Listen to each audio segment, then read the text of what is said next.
D Y Chandrachud, Bharat के 50वें chief justice का कार्यकाल 10 नवंबर को खत्म हो गया है। 2 साल के इस कार्यकाल में उन्होंने कई ऐसे फैसले दिए जो भारत के संवैधानिक और सामाजिक ढांचे पर गहरा असर छोड़ गए हैं।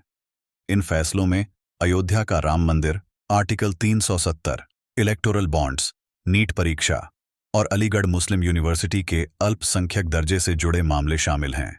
अयोध्या में राम जन्मभूमि पर मंदिर बनाने का जो फैसला 2019 में आया था, उसमें 5 जजों की बेंच ने एकमत से निर्णय लिया था। डीवाई चंद्रचूड़ उस बेंच का हिस्सा थे जिसने 500 साल पुराने विवाद को सुलझाया और अयोध्या में राम मंदिर निर्माण का रास्ता साफ किया। दूसरा बड़ा फैसला आर्टिकल 370 को लेकर था, जिसमें जम्मू कश्मीर को विशेष दर्जा हासिल था। दिसंबर 2023 में चंद्रचूड़ की अध्यक्षता में 5 जजों की बेंच ने केंद्र सरकार के उस फैसले को बरकरार रखा जिसमें आर्टिकल 370 को खत्म कर दिया गया था। कोर्ट ने कहा था कि आर्टिकल 370 एक अस्थायी व्यवस्था थी और जम्मू कश्मीर का भारत में पूरी तरह विलय करने के लिए यह बदलाव जरूरी था। इस फैसले के बाद सरकार के पास जम्मू कश्मीर में नई नीतियां लागू करने का मौका मिला और वहां के हालात में स्थिरता लाने के प्रयास किए गए। तीसरा फैसला इलेक्टोरल बॉन्ड्स पर रोक लगाने का था, जो फरवरी 2024 में लोकसभा चुनाव से ठीक पहले आया। सरकार ने 2018 में इलेक्टोरल बॉन्ड्स स्कीम की शुरुआत की थी ताकि राजनीतिक पार्टियों को चंदा देने का एक पारदर्शी रास्ता मिले, लेकिन चंद्रचूड़ की अध्यक्षता वाली बेंच ने इस स्कीम पर रोक लगा दी और इसे असंवैधानिक करार दिया।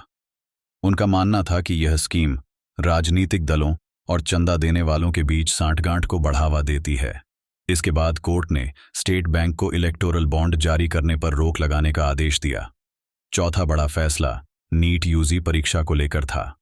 जुलाई 2024 में जब पेपर लीक का विवाद सामने आया तो कई छात्रों ने परीक्षा को रद्द करने की मांग की। हालांकि चंद्रचूड़ की बेंच ने इसे खारिज कर दिया, यह कहते हुए कि पेपर लीक का प्रभाव सीमित था और परीक्षा रद्द करना जरूरी नहीं है। इसका फायदा लाखों छात्रों को मिला जिन्हें दोबारा परीक्षा देने की परेशानी से बचा लिया गया। अंत में अलीगढ़ मुस्लिम यूनिवर्सिटी को अल्पसंख्यक दर्जा देने के फैसले पर भी चंद्रचूड़ ने अहम भूमिका निभाई। उन्होंने कहा कि एमयू एक अल्पसंख्यक संस्थान है और संविधान के आर्टिकल 30 के तहत इसे यह अधिकार है कि वह अपनी पहचान को बनाए रखे। उनके फैसले से एमयू को अपना अल्पसंख्यक दर्जा बचाने का मौका मिला। डीवाई चंद्रचूड़ के इन फैसलों ने भारतीय न्यायपालिका और समाज पर गहरा असर छोड़ा है। उनके बाद अब न्यायमूर्ति संजीव खन्ना भारत के नए चीफ जस्टिस होंगे।